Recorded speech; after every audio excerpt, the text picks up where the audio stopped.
Uh, Good morning, good afternoon, and hello everyone from whichever place you're tuning in from.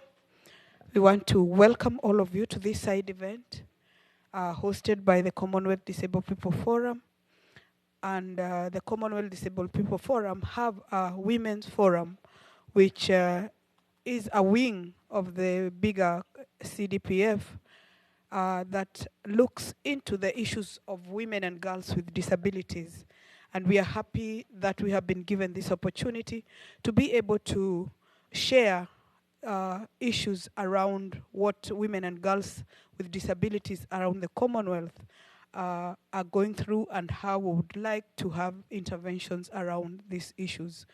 We know in general women have a more burden to prove themselves, to be able to fit in the society, and that even is a burden that is triple or more to women and girls with disabilities. So welcome to this forum.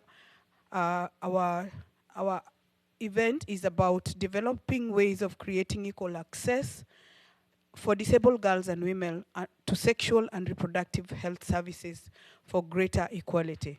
So I want to thank you all for joining us. And what I'd also like to introduce is that we, as a CDPF Women Forum, have come up with a charter or a women declaration which is shared on our website, and that outlines the things that we are planning to do and the interventions that we'd like to have for women and girls around the Commonwealth, which are, like I said, women are more challenged. Women have to prove themselves more than any other, and more so to women and girls with disabilities. I want to also thank our panelists who are here, who are going to speak on the different aspects of women and girls with disabilities as far as sexual and reproductive rights and health are concerned, and to see how to bring this on board and how best we can all achieve to make sure that they are not left behind in any way. So I want to start by introducing our first speaker, who is Gaudence Mushimiyimana from Rwanda. And she is the chair of the Women's Forum for CDPF. I chair the CDPF as a whole, but she's the chair for the Women's Forum. And I would like now to call upon her to start us off in this session as our chair, and to just introduce herself and give us her speech or her work that she wants to share with us. Welcome, Gaudence. Thank you, my chair. Ladies and gentlemen, good morning. I'm Gaudence Mushimiyimana. I'm co-founder and executive director of Rwandan Organization of Women with Disabilities, but also women representative at the Commonwealth Disabled People Forum, chairing a specific wing for women with disabilities. It's my pleasure to be here talking about women, girls with disabilities, and sexual reproductive health and rights as a woman, as a mother, but also as a woman with disability and disability rights activist for nearly 20 years now. Maybe some of us ask ourselves why this topic today, women with disability and sexual reproductive health and rights. Listen, it's all about accountability, but also denial of human rights. Because women and girls with disabilities are women first. They are human beings entitled to same human rights, exclusive any exception. This is grounded in all our countries' constitution and human rights principles. And because all human beings are born equal before law, according to Article 12 of our CRPD, it's about equal recognition before law. We are all equal. However, this has not been the case for many girls and women with disabilities all around the world. Choice, desire, consent, freedom, autonomy, and access are some of the fundamental sexual reproductive rights denied for women and girls with disabilities because of negative attitude, stigma, and stereotypes surrounding gender, surrounding disability and sexuality that limit pregnant women with disabilities to access maternal health support services because either they have had mistreatment experiences. Forced sterilization, contraception in many countries across the world is remain a normalized and even accepted human rights violation practice. Disability should not take away the right of women and girls with disabilities to choice, to desire, to consent, to freedom, autonomy, and even access the motherhood, etc., when it comes to sexual reproductive health, and for this to become reality, this is what should be done. In the voice of my fellow girls and women with disabilities across the world, and even Commonwealth countries in particular, we are really thankful to government, to bilateral, national, and international donors, including but not limited to the UN Women, the FCDO, Disability Rights Fund, AIDA, and many other partners and government today promoting intersectional approach to gender and disability, those who supported more girls and women with disabilities from various corners to be here at COSP 2016, financially, strategically, but also emotionally support grassroots organization of girls and women with disabilities. Together, I hope and I'm convinced that we will sustain and equitably enjoy our sexual reproductive health and rights.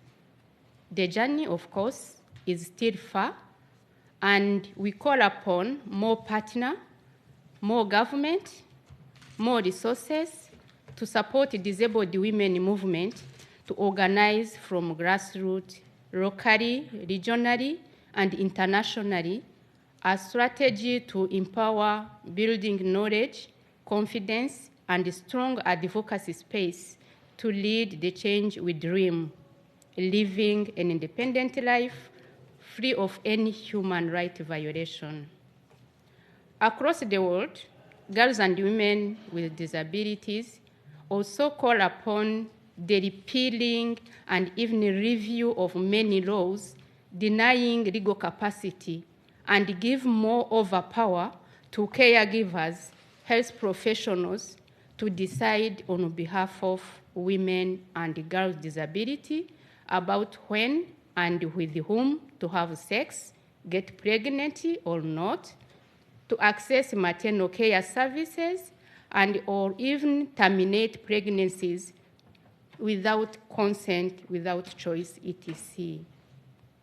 The adoption and implementation of strategy that ensure availability and accessibility of public health education, healthcare services, and facilities for all persons with disabilities throughout the countries, including emergency services, sexual and reproductive health services, and HIV/AIDS prevention, treatment, care, and support program is imperative.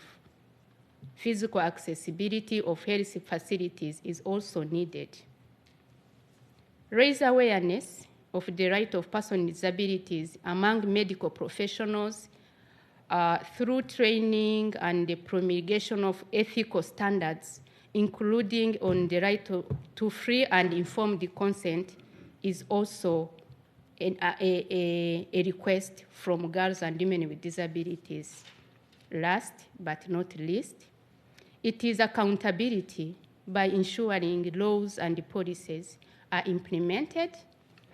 Implementing partners are also accountable to these laws and policies, and therefore disaggregated data are available to inform all steps, because it is hard and difficult, of course, even to consistently know how many girls and women with disabilities attend sexual reproductive health services across many health services, programs, and initiatives.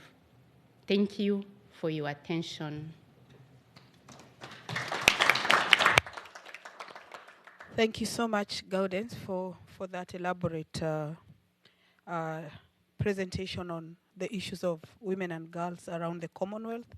I know before, in March, we were here for the Convention on the Status of Women, and we had a survey that showed the number of women that have gone through some practices that are not consensual by them, and therefore we are here representing some of those findings that we found, and willing and would like to get partners on board to help us to see that these vices are put to an end.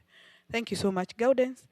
And moving on, I would like to call upon Diana Dalton, the head of Gender and Equality Department, FCDO UK, who is here with us, and would like to really appreciate the support that we have got from the Commonwealth and the gender section as a whole as CDPF. Welcome. Sorry, it's a minor tech issue, as in I couldn't work out how to turn the mic on. Thank you so much for the warm welcome, esteemed colleagues here today. And let me just start by offering huge thanks to the CDPF and particularly the CDPF Women's Forum. This is another excellent event being organised by CDPF, showing their understanding and proactive work to unpack the different but very interconnected issues that need addressing on disability rights and inclusion. And today's event on women and girls is an area that really does have to be prioritised, as we know, but we'll hear more about today. People with disabilities have the same sexual and reproductive health needs as everyone else, but they find themselves turned away from SRHR services, being told they shouldn't get pregnant, or scolded because they've decided to have a child. Women with disabilities face higher levels of GBV, which in turn drives unwanted pregnancies and abortions, and disabled women are less likely than non-disabled women peers to have access to prenatal, labour and postnatal services. They're too often perceived as infantile, held to be asexual, incapable of reproduction, and unfit partners, and really are rarely asked to express their romantic or sexual desires, as the standard belief is that there aren't any. So the UK is proud to challenge these stigmas and defend and promote universal and comprehensive sexual and reproductive health and rights. As outlined in our recent Women and Girls strategy, which was launched in March earlier this year, the UK will continue to champion SRHR issues, particularly for the most marginalised groups, including people with disabilities and all those who face stigma and discrimination and exclusion regarding their own SRHR. The hashtag for our Women and Girls campaign attached to the launch of the strategy, which is a multifaceted strategy, is rights, freedom, potential. And I think this applies wholly and particularly to women and girls with disabilities. We cross-reference very strongly with the Disability Inclusion and Rights Strategy, which was written last year and launched in February. And our ambition there is to ensure that women and girls with disabilities in all their diversity can access their full sexual and reproductive health and rights services. And we will also be looking to mainstream disability inclusion throughout our global health work to a greater extent than we've so far been able to do. For example, the UK's support for the Partnership for Maternal, Newborn and Child Health, which advocates globally for SRHR, are hosting the Global Forum for Adolescents in October, with events focusing on highlighting the needs and voices of adolescents with disabilities. We're also using opportunities to work with new global health initiatives to promote greater disability inclusion, building on good practice, and ensuring that we include people with disabilities in our health-related programmes. And this includes our work around accessible SRHR programmes. In addition to the strategies and the work that we're driving off the back of those, we're also committed to working with other partners on the global stage to raise awareness and action on these issues. For example, in May 23, the UK joined the other G7 leaders in reasserting the critical role of comprehensive SRHR in efforts to achieve greater gender equality broadly, and explicitly recognising the need for access to safe and legal abortion as well as post-abortion care. In April, we convened member states, civil society, UN agencies and grassroots organisations at a Wilton Park event, which is for those who don't know, it's a conference centre run by, funded by the UK, where you have deep dives, deep conference discussions about very specific issues, bringing in experts from all over the world. And at that event, we bolstered support for the resistance to the rollback that we're seeing across the world on the rights of women and girls and SRHR specifically at the national, regional and global level. Last year at the UN General Assembly, Third Committee on Human Rights, the UK, the US, Mexico, Nepal, Liberia and Albania co-led on a landmark joint statement with 71 signatories, committing to protect and promote SRHR and bodily autonomy within a human rights lens and context. Ultimately, people with disabilities have the same sexual and reproductive health needs as everybody else, but have historically been denied access to these rights, facing unacceptable additional barriers to services and information. Through our strategies, our policies, and our programming, the UK is committed to working with organisations of persons with disabilities and partners to overcome these barriers to ensure that these rights are realised for all women and girls with disabilities. Thank you.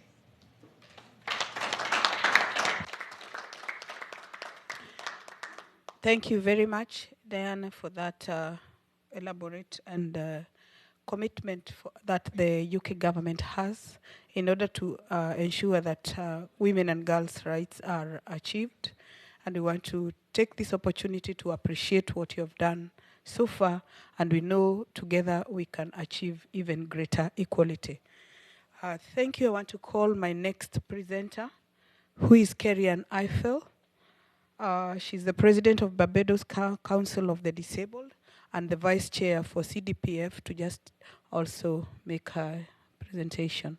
Thank you. Good morning, colleagues. Thank you for your warm welcome, Chair, and thank you all for your presentations today.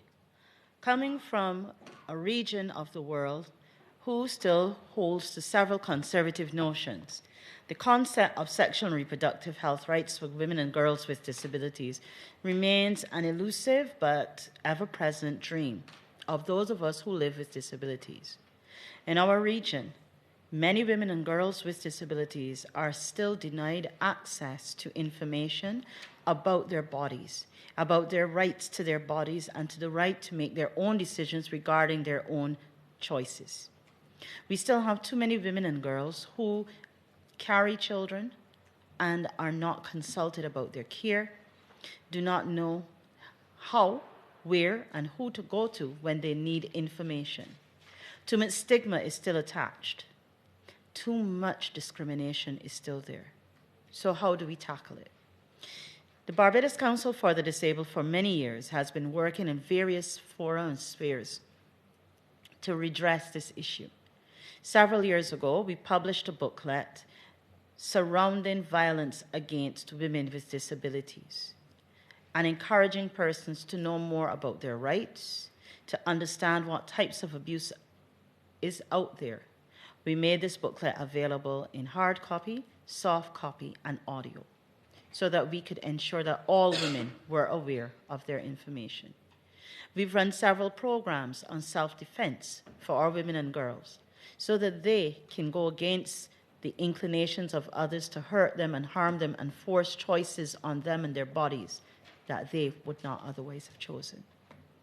We have signed a Memorandum of Understanding with the United Nations Family Planning Association, UNFPA, and we work closely with them throughout the COVID pandemic to redress issues of domestic violence against women and girls with disabilities. We work with the Liberty Program, which exposed young persons with disabilities to information regarding their sexual and reproductive health rights. to understand how to advocate for themselves, how to initiate discussions, and more importantly, how to take charge of their futures. But this is still not enough. We still have too many women out there who believe that they do not have the right to bear children, who are told that society looks down on them, that they do not have the right to give birth. They do not have the right to engage in romantic and sexual intimacies of their own choosing. And so that is why the CDPF and other agencies like ourselves are going to go forward the work that we find necessary, the work that encourages and most importantly empowers women and girls with disabilities across the globe to take charge of their futures. Through programs, through different activities, we will encourage persons to go out there and to challenge the status quo, to challenge what the society tells them is not for them, and most importantly, to take charge of where they go. Thank you.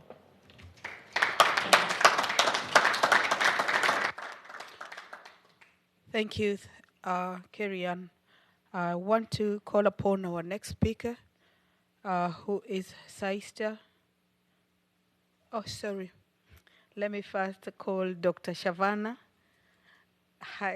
Haythornthwaite, who is the advisor and head of Human Rights Unit in the Commonwealth Secretariat, to also give us a view on these matters of women and sexual reproductive health rights. Welcome. Introduce yourself, and then you can make your intervention. Thank you so much for that warm welcome, Sarah, and thank you, Excellencies and distinguished delegates. Before beginning, I absolutely want to share my sincere gratitude to the Commonwealth Disabled Persons Forum, really for extending an invitation to us at the Commonwealth Secretariat's Human Rights Unit to share some insights on ensuring greater equality for women and girls to sexual and reproductive health services in the Commonwealth. I want to first start by referencing the General Comment 3, 2016 on women and girls with disabilities, where the Committee on the Rights of Persons with Disabilities noted that women and girls with disabilities face barriers in most areas, including in sexual and reproductive health services, and many of these are rooted in the belief that women and girls with disabilities, and I'm going to quote a bit of a jarring sort of quote here from the report, that women and girls with disabilities are asexual, incapable, irrational, lacking control, and or hypersexual.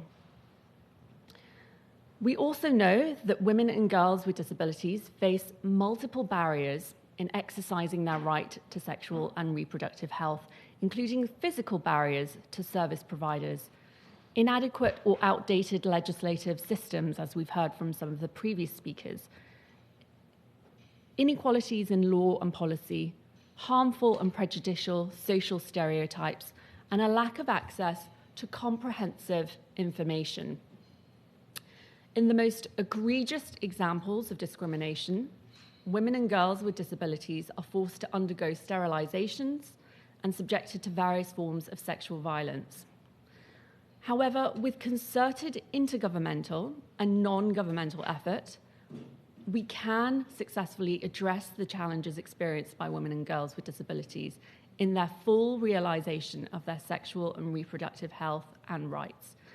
And to this end, I want to talk about what the Commonwealth has done in terms of making a number of commitments on this issue.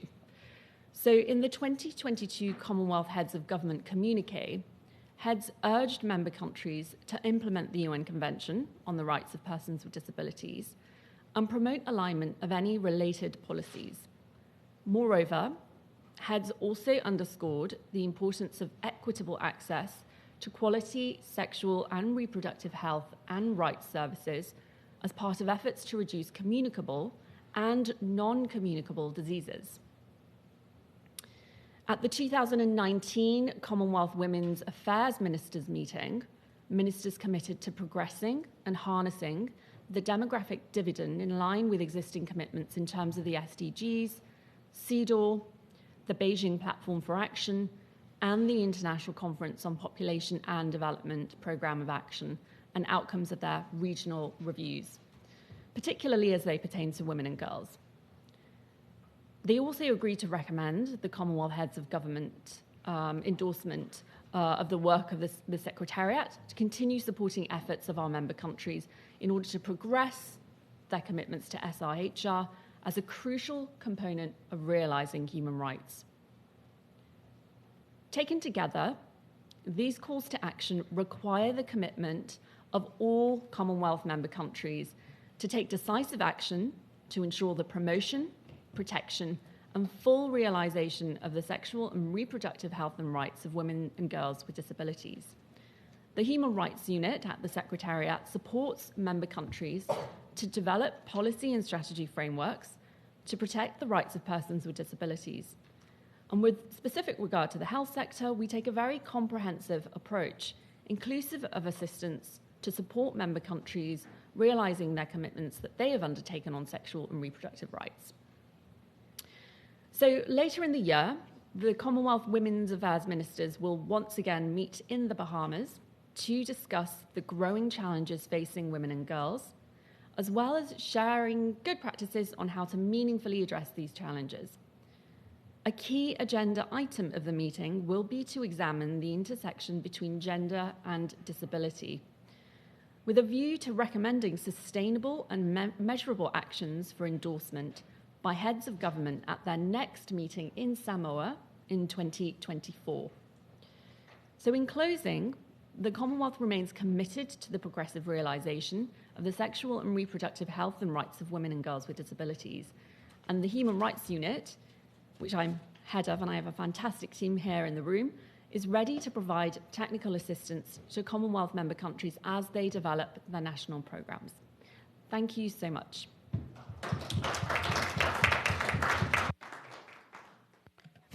Thank you so much, Dr. Shavana.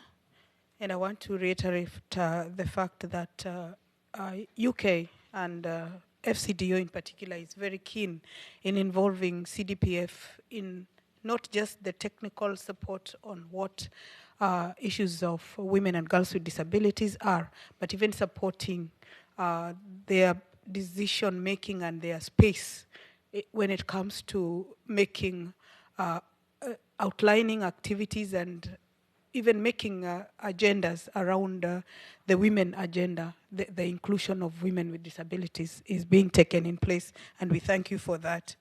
And would like to continue seeing your support even as we continue implementing laws and making sure that they are gender responsive at all times, and especially to issues of women and girls with disabilities.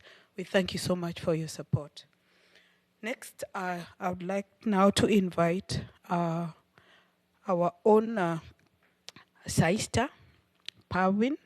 She's a young member of the CDPF executive, and she's going to also make an intervention on the issues of young women and reproductive health issues. Welcome, Sister. Thank you, Sarah. A very good morning to all the esteemed guests, and hello, and whoever is listening from online from different time zones. Now I'm going to have a 2-minute intervention on the reproductive rights of persons with disabilities, as I, being from the community that I belong, that is a young disabled young women. So I will be mentioning everywhere we, because it belongs to me. Persons with disabilities is the largest minority, which consists of 15% of the population, about which 80% of the population belongs to the developing countries, from which I belong. And women and girls with the disabilities are subjected to multiple layers of discriminations because they are based on the gender and disabilities. the status of often they face is double jeopardy, because one, they are vulnerable, because they are vulnerable because they're women, and the second, they are women with a disability, and out of which, according to the UNESCO statistics, about just 25% of persons with women with disability are educated, out of which just 3% of them are employed, and even if they're employed, they are not earning as half of their male counterparts. Number one, I categorically mention the financial aspect, because unless and until the woman is independent, the woman is financially well off, they cannot speak up, they cannot come into the mainstream. In order to get them into the mainstream and have an idea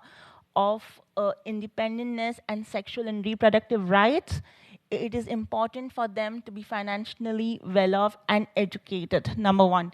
Number two, even in my country, I'm a freelancer activist, even in back in my country, people say, oh, disability rights, and that to be sexual and reproductive rights, it has to be a 10th in your list. There is so much to do on accessibility, education, employment, and so on and so forth. And my simple answer is to them, who are you to decide? We as a women with a disability are the ones to be the deciding factors. Which one should be in the list of the priority, or which shouldn't be? Number one. Number two, women with disabilities are not tend to be as perfect women in a sense that they are not perfect caregivers, they're not perfect, so-called a perfect women, perfect mother, perfect wife. So that attitude, unless and until are not changed, nothing is going to be happen. There is a sharp difference between what we speak on share and what is there in the reality.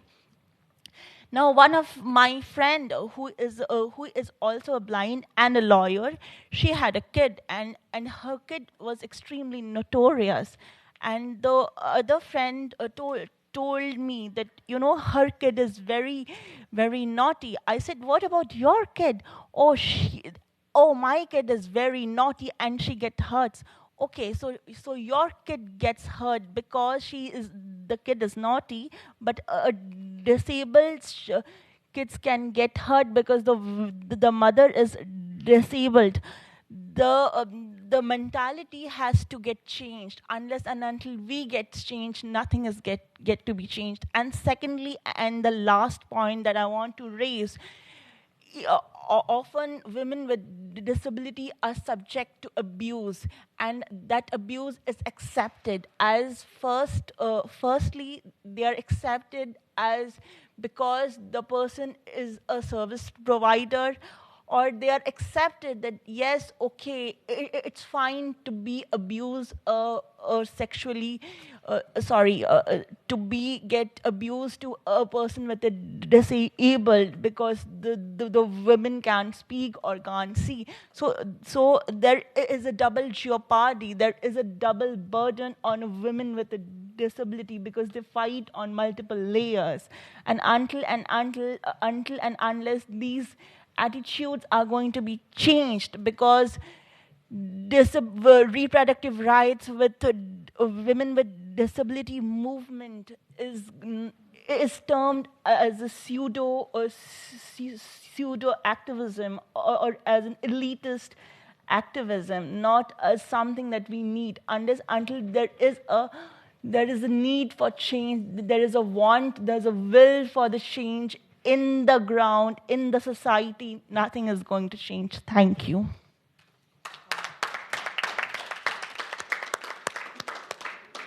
Thank you very much, Saista, and just getting the perspective of young women and the kind of interventions that also need to be given to them, because we know there is that intersectionality of issues where what is required by the young and the old must be tailored to suit exactly what is needed. So I want to thank you so much for that and say that, yeah, women with disabilities and young women for that matter need to be part and parcel of deciding what needs to be done about the issues that they face, because they are unique in their own right. We want now to. I would like now to call Richard Razor, because we know these issues of sexuality and sex and women abuse mostly cannot happen, or the perpetrators somehow have to be men. So we cannot do this conversation without even having the men talk to what we say that this is happening to the women. So I want to invite Richard, our General Secretary, who is an ally of the women movement, to just tell us the perspective of this. Thank you. Welcome, Richard. Thank you, Chair.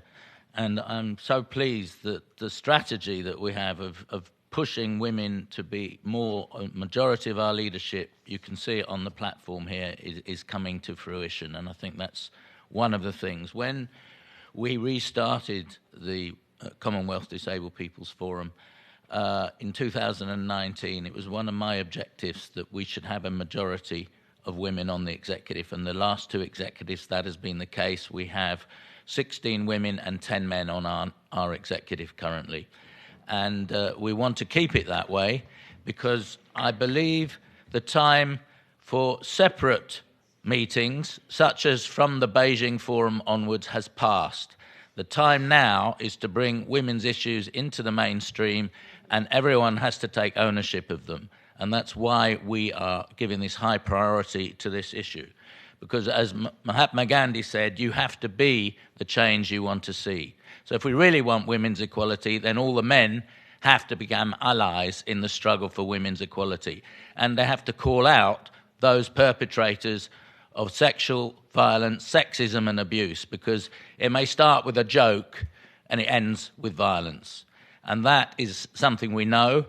And until throughout our world education system, we have anti-sexist education for all, and boys are educated to actually understand that they can't just do what they want to girls and women, that they have to respect them and that they have to listen to them, then we're not going to see the change that we need.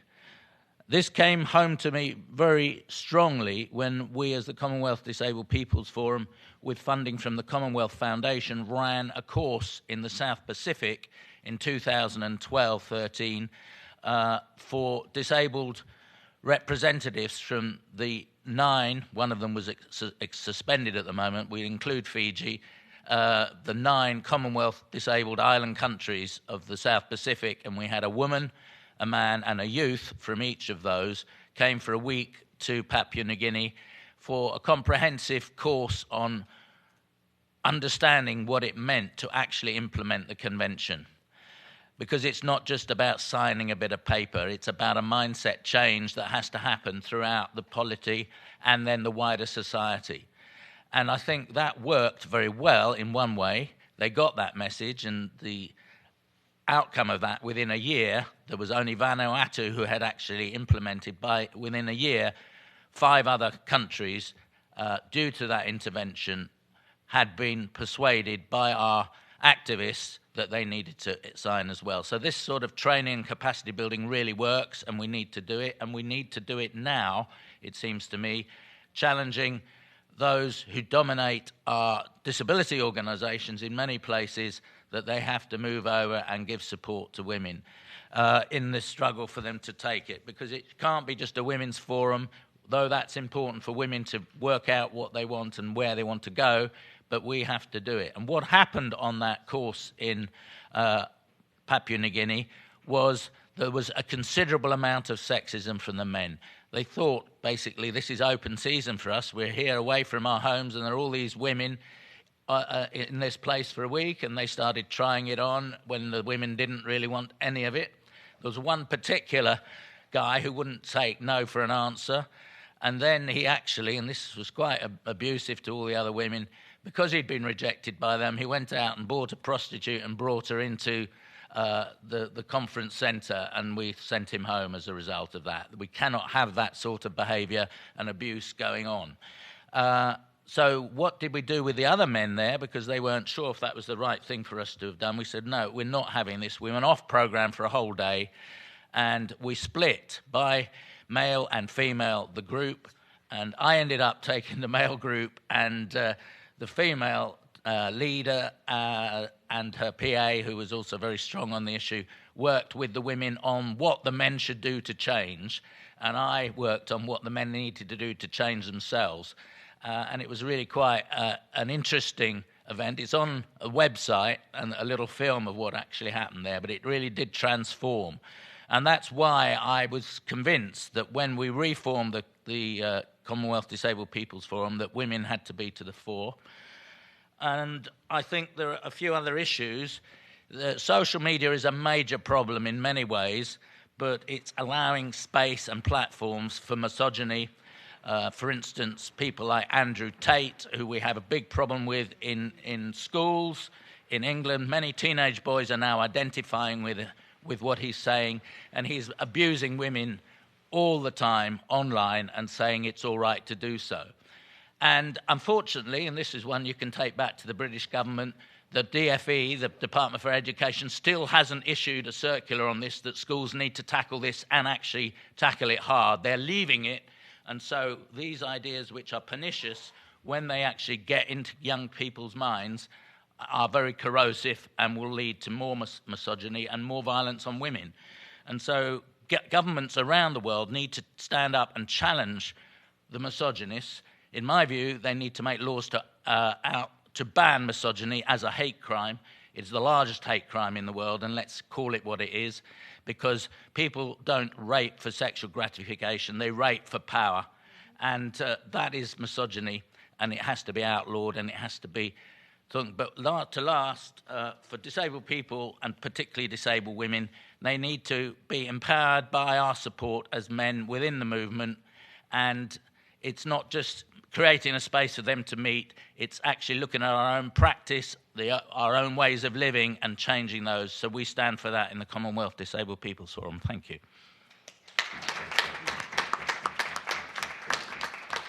Thank you, Richard, and I appreciate, yes, you have been very supportive to making sure that the women gender is taking lead in most of the activities that we have. And I'd like to break protocol a bit and just give Dr. Kabue Samuel 2 minutes to just tell us what he thinks about this sexual and reproductive health issue. Welcome, Dr. Kabue. He is our patron for the CDPF. Welcome. Thank you very much, Sarah, and thank you very much, Richard. It's good to see in this panel the Commonwealth Secretariat represented and the FCDO, because these are strong arms that need to support the kind of work that the Commonwealth Disabled People's Forum is doing. And the subject of sexual and reproductive health is crucial. And I know it is mixed up with the very many intersectionalism that makes it quite often, hidden away. And we more often than not see issues of sex and reproductive health more from the protective aspect of the woman rather than from her being able also to make choices on what she wants. I serve in the Committee of Experts on the Rights of Persons with Disabilities, and there we have a working group on women and girls, of which I am also a member. And we have been reflecting on the situation of women and girls with disabilities in the society. And one of the things that we have discovered is this marginalization of their being able to make choices for themselves, and therefore the society being rather too protective on them to the extent that they hinder their exposure, they hinder their wishes, they hinder their thinking. And this we need to really see how we address. The other concern is seeing women with disabilities more as persons with disabilities rather than as women. And here, the culprit are mainly the mainstream women organizations. The mainstream women organization should be in the forefront in understanding the woman with disabilities, with his unique situation, with her unique situation, and what she needs, and what she fears, what her joys are. But this is not happening because women with disabilities are generally excluded from mainstream women organizations. We're glad just now because in the CEDAW committee, the chairperson is a woman with a disability, is a blind woman, and we believe she is making a very big statement by being there among all these others. She's the only person with the disabilities among the 23 members.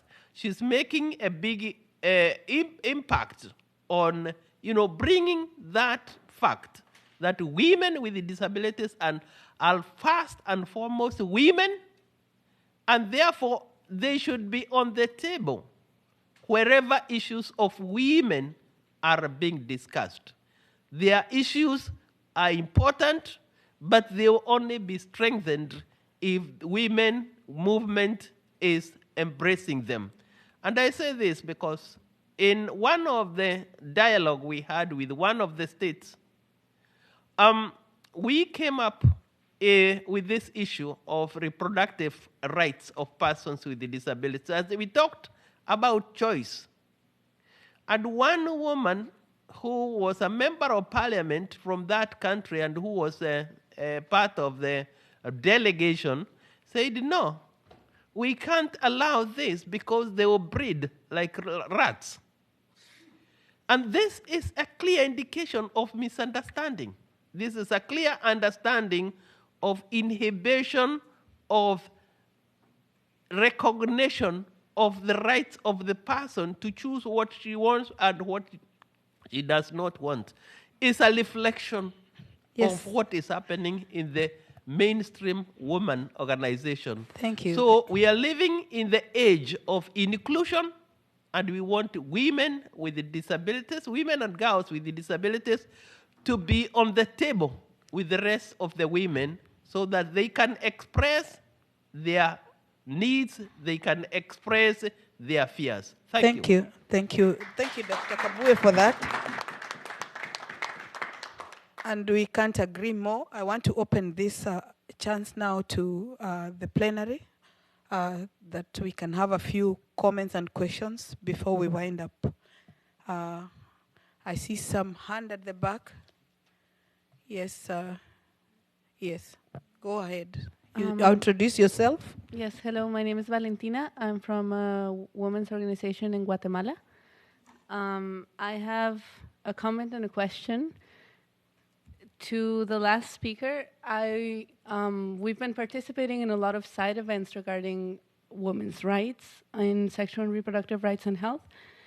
And it's very clear that women's organizations and good practices of access to sexual and reproductive rights are very linked to alliances with the women's movement more than the disability movement. So I think it's important to be conscious of how the women's movement has supported women with disabilities when they have faced violence within the disability movement, and how there are important alliances that have been built there as well. And then I have a question to the last two speakers. There's been a growing movement of raising awareness about violence against women with disabilities by men with disabilities within the movement, sexual abuse, don't know the other word in English, but a lot of denouncing has been happening in the last years by women with disabilities. So I'd like to ask, what do you think, how can the movement, the person with disability movement, respond to this? And the men themselves who are being denounced, how should they be responding to this when they have leadership positions within the movement? We're asking them to step down. We're asking them to take accountability. Like, how should they respond to this, and how should we respond to this as a movement? Thank you. Thank you for that question. I think, is there another question from even the people online? If you have any question, maybe you can also ask. But we now want to go to Susie. Is it not on? Okay, it's on. I just want to make one point. I'm Richard's partner. When I was last pregnant, this is how disabled people must feel the whole time. I was actually being told by the woman in charge that I had to have a test, because if I had a disabled child, I'd probably want to abort it. At which point I said, well, I'm sorry, I live with a disabled man. Why would I want to kill a disabled baby? And she was really cross with me. And this is what's going on all the time, even in England. We had a friend whose daughter was born with cerebral palsy, and she was told to go home and leave her to die. And this wasn't that long ago. That was only in England. So I just wanted to make those 2 points. Thank you. Thank you. Before I take the question from the online participants, maybe we can have any of our panelists respond to the question that was asked here. Yeah. Yeah, Karian, you listen.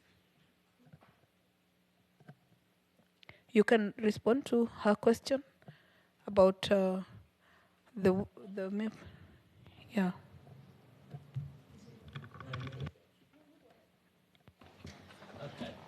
Yeah, the question was what we do within the disability movement to the men who are perpetrators of abuse of women. And of course, that I gave one example of how we could deal with that.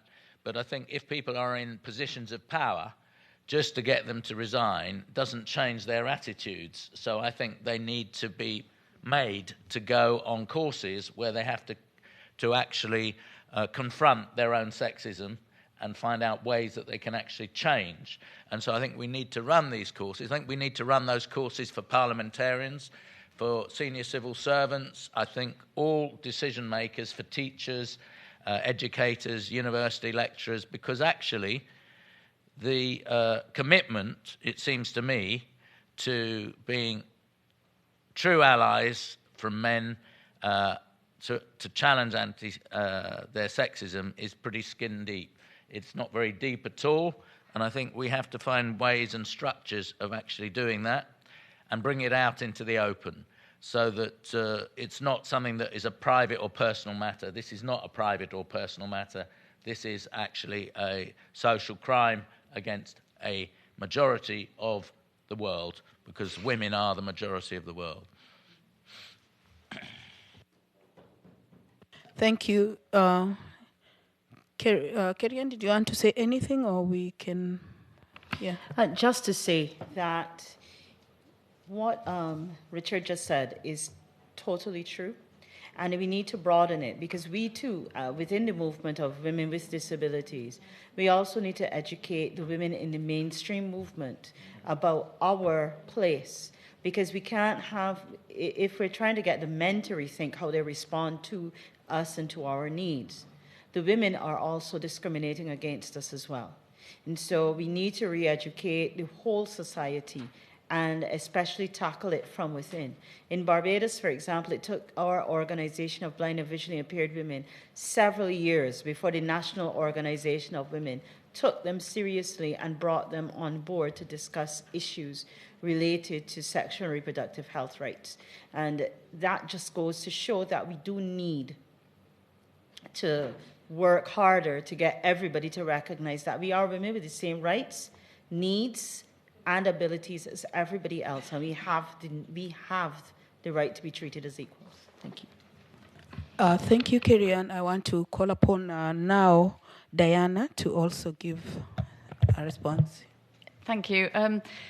Yes, I just wanted to give an example of some work that we've been doing that has involved men. So we have a couple of programs that we've been funding for quite a while, one of which is called the What Works to End Violence Against Women and Girls program, which is in its second phase. So it's about 6 years old now, maybe slightly longer. And they test approaches on what works to end violence and then rigorously evaluate it alongside the innovation. So they'll test it out at small scale, and then if it's proven to be a concept that works, then they will scale up. But it's usually a community-based approach, and it's completely inclusive of the men. It won't work unless you involve couples or whole families. And I've seen it in action, actually, in when I was in Rwanda quite recently, this gender-based violence barometer, they called it, where it was a community approach. And it was the men speaking a lot at this event about how they had changed as a result of the approach that was taken. And then the other one I wanted to mention was the UN Trust Fund to End Violence, which has recently, I guess it was a few years ago, they put out a call for DPOs and NGOs to bid for funds to put in place projects that were specifically focused on ending violence, but obviously with violence against women and girls with disabilities as a focus. And again, you know, I haven't got all the details of the different projects that were supported, but I did attend a presentation by about 5 DPOs that had implemented programs, and they were reporting on their work. And again, it's a community-based approach where you're involving all members of the community in that. So I think there's some very good examples out there about how to change the social norms that mean that the attitudes of the men change, and the benefits for women and girls with disabilities are very real. Thank you. Thank you, Dalton. I want to give this chance again to Saista to respond.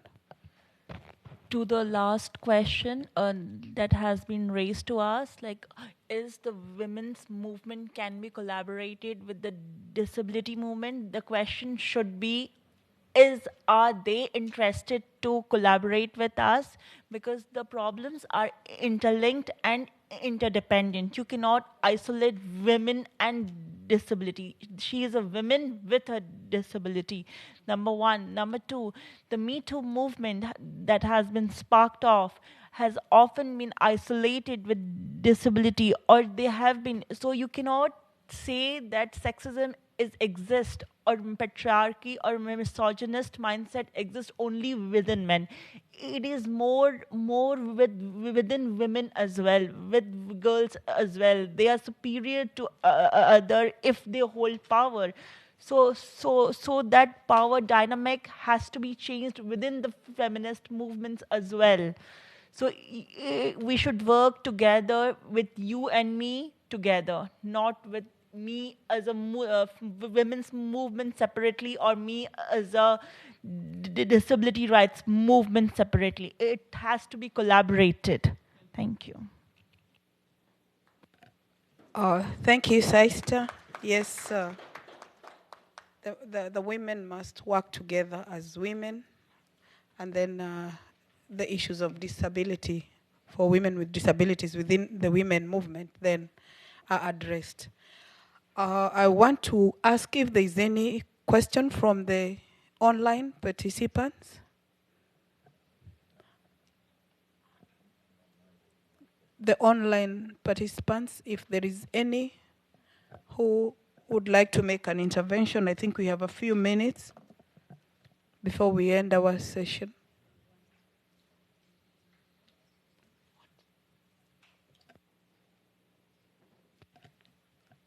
Susie? Yeah, I just want to make one small point. I taught for 45 years in Hackney primary schools, and I think it's really important that everybody, I taught very small children to be very different from how people seem to teach. I taught them all to have empathy, that boys and girls could all do anything, be anything, wear anything, play with anything. And I also taught them that boys could be sensitive and cry and do whatever they liked. And this is 3, 4, and 5-year-olds. And it did completely transform the children. They changed. They were seen to be the same way all the way through the school. One teacher pointed out to me that only my class always looked after each other throughout the school. And I thought, well, why isn't everybody doing that? So I do think all teachers do have to do that in a very inclusive setting. Thank you. Thank you, Susan. I think we don't have any questions from the online participants, but I would like to welcome our chair, Gaudence, to give us an idea here. Thank you. When we talk about disability mainstreaming into the women's rights movement in general, I want to talk on this request in the perspective of the effect of disability. We may not forget the extent to which when you are a woman in our context of cultural context, expected gender roles, when you give birth to a child with disability and then it turns to you to be chased out by your husband. So here, the common denominator is being a woman. And either you are a woman without a disability or you are a woman with disability, we are all somehow, to some extent, affected by the disability in our household. Yeah, thank you. Yeah, we can't agree more. And I think these issues will continue ironing them out as we go along and making sure that we are integrating and including the society to understand the connectivity of how this come about. It's not just a matter of a woman with disability, and the effect of having a child with disability is not because of a curse or anything is wrong with you, but this can happen to anyone in society. So I think I want to call upon Dr. Shavana to also make an intervention.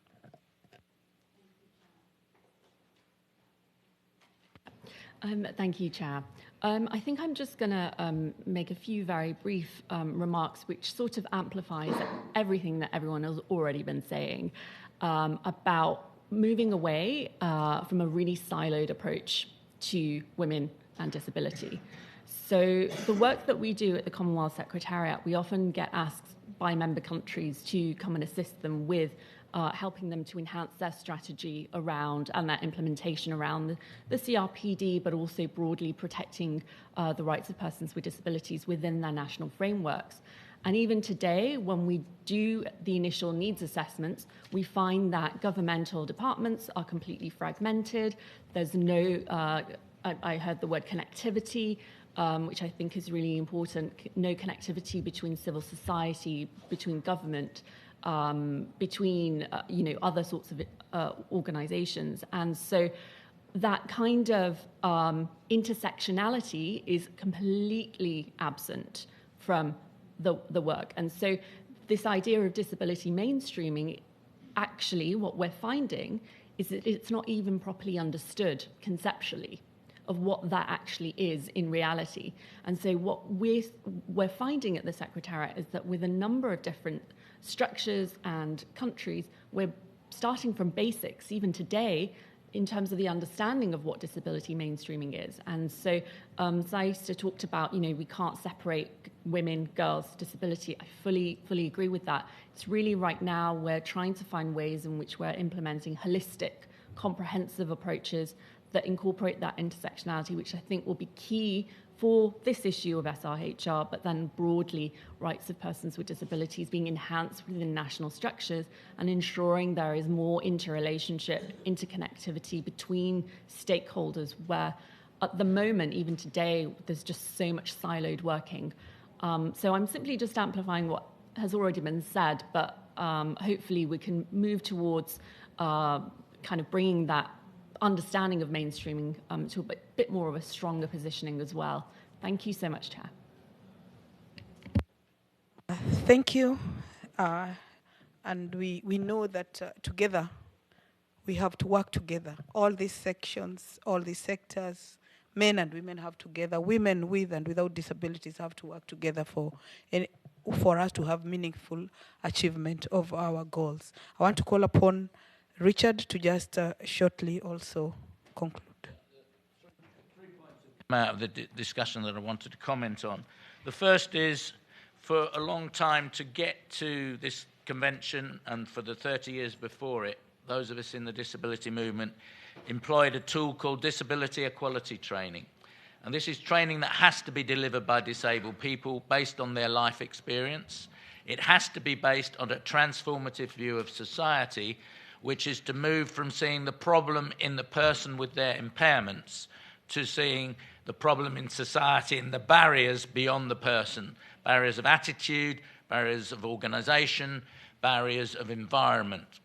And it seems to me that within that, we could extend that to actually running a strand, and we have in the past run a strand where we've also challenged the coalescence of disablism and sexism within that training. And so I would recommend that method and developing that capacity, that the quick fix is to bring in an international expert and get them to do it, but the real way to change is to actually develop disability equality trainers funded in each country by their governments, which we have the capacity to develop those trainers, and they then pyramid that out right across the society. And that's the way that real change takes place. The second is the image world that we live in is disablist and sexist. And I would draw people's attention to the English Vogue, which was published in May 2023, where the chair, the editor, who is a disabled man and a black man, Edward Ifor, decided he would have a whole issue which featured disabled models. And there are 17 disabled models in that. It's online. I would recommend people to get it and to use the images to show that disabled people too are sexy, that we can wear nice clothes and we can be exactly who we want to be. And I think that sort of work of challenging these stereotypes in the media is really important for DPOs to do in collaboration with national organisations, and we've done that quite a lot in the UK. We had something called the 1 in 8 group back in the 90s, which actually brought for instance, all the producers of the soap operas, long-running dramas that occur on television together and said, why are there no disabled people in your soaps? And within 1 year, all the main soaps, EastEnders, Brookside, all of the ones that were on Coronation Street, some of these you may have heard of, they all had disabled characters. So that isn't that difficult if you get the right people and put pressure on them to actually change the image and attitude environment in the media. And the last point I want to make, on the table and around the room is our charter, which was developed by our women. And I think that's a good place to go out with this, from this dialogue, to take back into your countries and call the women's meeting and the disabled people's movement to put forward leading women to actually look at this charter and say, how are we going to implement this? So thank you. Thank you. Thank you so much, Richard. And I want to thank everybody for participating in this event. I think we have managed to put our objective forward, and we're looking to a time where we are not putting pressure on women and girls' issues to be looked into or their rights to be achieved, but we are getting to a point where it will be achieved naturally. It will be consciously part of the agenda. Thank you so much, and have a good afternoon, good morning, wherever you are. Thank you.